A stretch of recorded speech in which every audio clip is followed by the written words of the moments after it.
निरंजन पोद्दार राजनीतिक विश्लेषक भी इस वक्त हमारे साथ जुड़ चुके हैं। निरंजन जी, प्रधानमंत्री का आज का रोड शो ये सिर्फ बनारस के लिए नहीं है, सिर्फ पूर्वांचल के लिए नहीं है, इसका संदेश बहुत आगे तक जाना है। चौथे चरण का मतदान आज और अभी 3 चरण की वोटिंग बाकी है।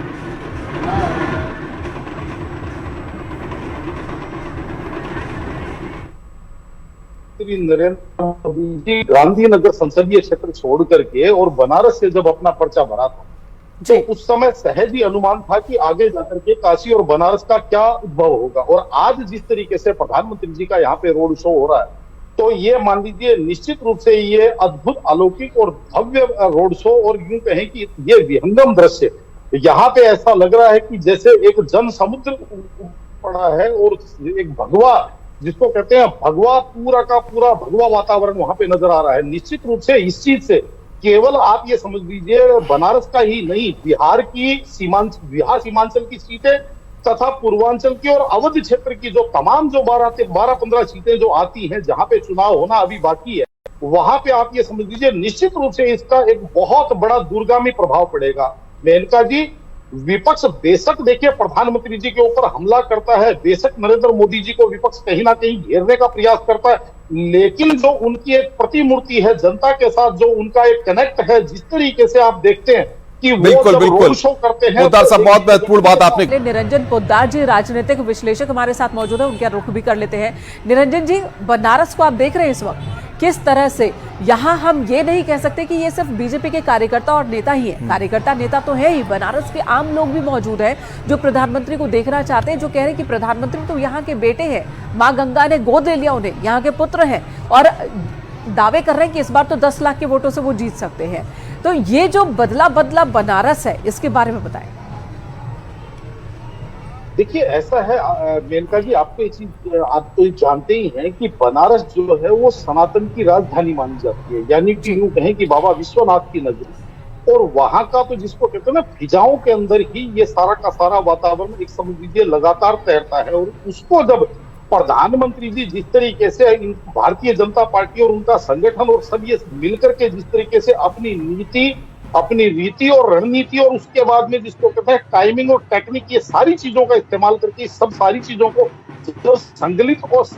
संगठित जब करते हैं तो ऐसा विहंगम दृश्य आपको नजर आता है। और सहज ही आप ये समझ लीजिए कि इससे न केवल बनारस की बात करें बल्कि बनारस की जो सीमावर्ती सीटें हैं और उसके अलावा पूरे उत्तर प्रदेश के अंदर इसका मैसेज जाता है। और तमाम टीवी चैनल, सोशल मीडिया और जो आजकल जिस तरीके से तकनीक का प्रचार प्रसार है, इंटरनेट मीडिया का, उसके माध्यम से पूरे देश के अंदर तो जो भारतीय जनता पार्टी का जो कार्यकर्ता और भारतीय जनता पार्टी का जो कैडर है उसके अंदर एक जो उत्साह का जो संचार होता है, निश्चित रूप से मेरा यह मानना है कि चाहे हम कितना ही कंपैरिजन करें, कितना ही मूल्यांकन करें और कितना ही जो विपक्षी नेता है वो आरोप प्रत्यारोप लगाते रहे, लेकिन आज की तारीख में जो भारतीय जनता पार्टी जिस तरीके से अपनी रणनीति और अपनी एक टाइमिंग सेट करके चलती है और जिसको कहते हैं प्री प्लान्ड हर चीज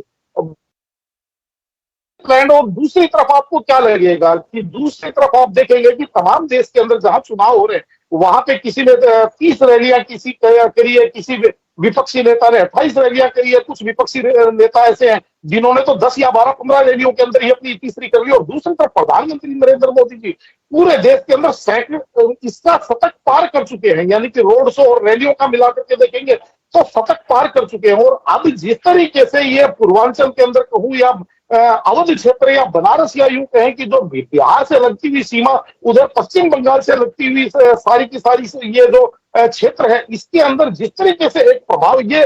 केवल बिहार, बंगाल और यहीं तक सीमित नहीं है, यहाँ उड़ीसा से भी आप ये समझ लीजिए एक सीमा लगती है। तो जिस तरीके से ये सारा का सारा एक विहंगम दृश्य इन्होंने बनाया है, और आज जिस तरीके से काशी ऐसा लग रहा है कि जैसे एक भगवा सैलाब पूरा का पूरा सड़कों के ऊपर आ गया है, तो इसको देख करके सहसा ही ये लगता है कि जो चुनाव है भारतीय जनता पार्टी का वो कहीं ना कहीं जो अभी एक वोटिंग परसेंटेज को देख करके लगता था कि कहीं थोड़ा बिल्कुल आपके पास आते निरंजन जी, क्या ऐसा लग रहा है कि नेता और पत्रकार ही ज्यादा पसीना बहा रहा है इस चुनाव में, जनता उतना नहीं सपोर्ट कर रही है, वोटर्स नहीं निकल रहे?